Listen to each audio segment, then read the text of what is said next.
لقد خلقنا الانسان فی کبد، ہم نے انسان کو محنت اور مشقت ہی میں پیدا کیا۔ محنت، مشقت، تکلیف یہ ہر انسان کا مقدر ہے، کرنی ہی ہے۔ فرق صرف یہ ہوتا ہے کہ کسی کی مشقت اور محنت جسمانی زیادہ ہے، اینٹیں ڈھو رہا ہے غریب، کسی چلا رہا ہے۔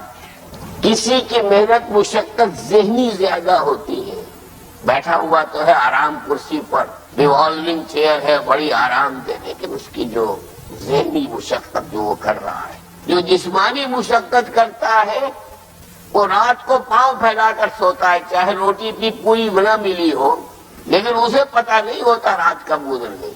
اور یہ دوسرے جو ہوتے ہیں انہیں رات کو بھی نیند نہیں آتی، مخملی گدیروں پر بھی نہیں آتی، انہیں ضرورت ہوتی ہے ہپنوٹکس کی بھی، سیڈیٹیوز کی بھی، ٹرینکولائزرز کی بھی، یہ ساری چیزیں وہاں چلتی ہیں، اس لیے جو ان کی جو کوفت ہے وہ کسی اور قسم کی، لیکن بچا ہوا کوئی نہیں ہے۔ محنت، مشقت، قرآن میں اتنی قسمیں کھا کر اللہ نے کہا ہے، ہم نے انسان کو، یہاں کسی انسان کی تخصیص نہیں ہے۔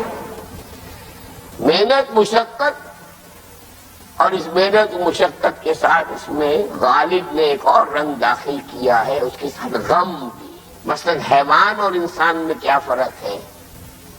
بیل ہے، کولو چلا رہا ہے، مشقت تو وہ بھی کر رہا ہے۔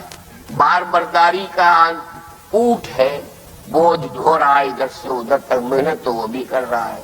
انسان محنت بھی کرتا ہے، مزید اس کو رنج اور غم جو سابقہ اس کو پیش آتا ہے۔ بیل کو پتہ بھی نہیں ہوگا میری کو اولاد بھی ہے، نسل بھی ہے، وہ کوئی بیمار ہے، کس حال میں ہے۔ گائے کو بھی اپنے بچے کی خبر ہوگی، وہ چھوٹا سا جب ہے دودھ پیتا ہے، اس کے بعد اسے کیا پتا وہ کہاں گیا کہاں نہیں ہے۔ انسان کو جو تکلیفیں جھیلنی پڑتی ہیں، جو غم جھیلنے پڑتے، وہ حیوان کے لیے نہیں ہے، یہ انسان کے لیے۔ اسی لیے کہا غالب نے کہ قید حیات و بند غم، اصل میں دونوں ایک ہیں، موت سے پہلے آدمی غم سے نجات پائے کیوں؟ تو یہ مشقت اور غم دونوں کو شامل کر لیجئے۔ انسان کا معاملہ حیوان سے بدتر ہے اس پہلو سے۔ کبھی کسی بیل کو، اونٹ کو وہ صدمہ نہیں ہوا ہوگا کہ بیٹا نے سینے تان کر کہا ابا جان آپ چھوڑیے، آپ کیا باتیں کرتے ہیں، آپ دکیانوسی باتیں کرتے ہیں۔ اب زمانے کا رنگ بدل گیا۔ وہ جو بوڑھے باپ کو جو اس وقت صدمہ پہنچتا ہے، یہی ہے وہ جس پر میں نے اپنی جوانی کھپائی ہے، جس میں میں نے اپنے آپ کو انویسٹ کیا ہے۔ آج یہ میرے سامنے کھڑا ہو کر کیا کہہ رہا ہے؟ اور یہ تو میں نے بڑی ہلکی مثال دی ہے، گالیاں دینے والے بھی ہیں، ماں باپ کو قتل کرنے والے بھی ہیں۔ مرتا نہیں ہے بڈھا، یہ مرے تو مجھے یہ ساری جائیداد ملے اور مجھے آزادی حاصل ہو۔ یا ایھا الانسان انک کادح الی ربک کدحا فملاقیہ، اے انسان تجھے مشقت پر مشقت جھیلتے ہوئے، محنت پر محنت کرتے ہوئے ہی آگے بڑھنا ہے، اور پھر اپنے رب کے حضور میں پیش ہونا ہے۔ یہ اور مصیبت ہے، کسی اونٹ اور کسی بیل سے محاسبہ نہیں ہے وہاں۔ وَيَقُولُ الْكَافِرُ يَا لَيْتَنِي كُنتُ تُرَابًا، اس روز کہے گا کافر کاش میں مٹی ہوتا، انسان بنا ہی نہ ہوتا، جسے آج ہم بہت بڑا شرف سمجھ رہے، شرف انسانیت، کاش کہ میں مٹی ہوں، یہ انسان کی حیثیت مجھے دی ہی نہ جاتی کہ میں آج یہاں کھڑا ہوں جواب دے کے۔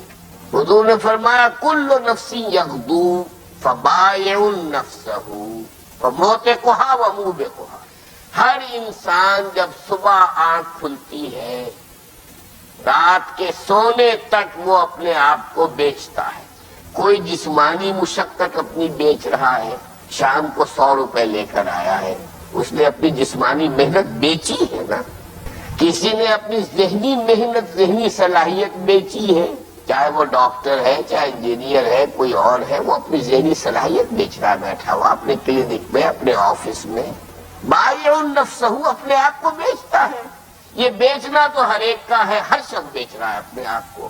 کوئی بدبخت وہ ہے جو یہ ساری مشقت جھیل کر بھی رات کو جہنم لے کر آیا ہے، مشقت بھی جھیلی اور لے کر بھی آیا آگ کے انگارے، اس لیے کہ حرام کاروبار کیا۔ کوئی وہ ہے جو اس مشقت کے بعد اپنے نفس کو جہنم کی آگ سے چھٹکارا دے کر آتا ہے۔ بیچا جائز جگہ، بیچا جائز طریقے سے، بیچا اس نے بھی، محنت اس نے بھی کی، مشقت اس نے بھی کی، لیکن اس نے اپنی مشقت کے نتیجے میں اپنے آپ کو برباد کر لیا۔